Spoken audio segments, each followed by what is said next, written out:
basketball matapos dumating sa bansa kanina madaling araw, agad na sumabak sa kanyang first practice bilang Barangay Ginebra Gin King ang nagbabalik na si Rudy Hatfield.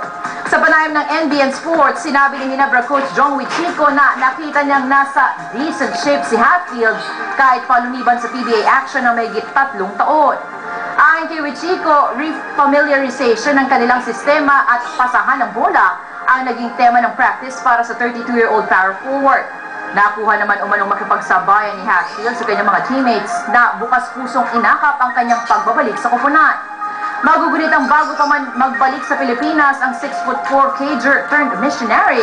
Inilatag na ni Chico ang kanyang mga requisitos upang makabalik sa paglalaro si Hatfield. Kinakailangang maipasa ni Hatfield ang mga fitness at conditioning test na kanilang isasagawa upang masigurong handang sumabak muli sa aksyon ng PBA si H-Bomb. Sa kasalukuyan, wala pa sa lineup ng Ginebra si Hatfield at kinakailangang magbaba ng isang player si Wichico upang maipasok siya.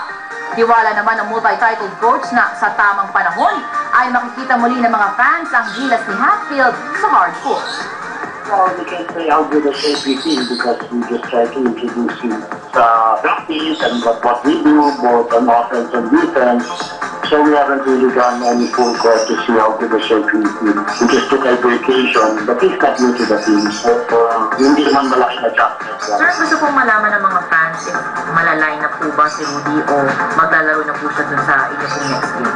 Yeah, we'll try to see. I'd like to make my assessment in the next day or two. For sure, he will be lined up. Ang question lang naman dyan is when he will be put in the lineup. And then the next question is when will he be ready to play?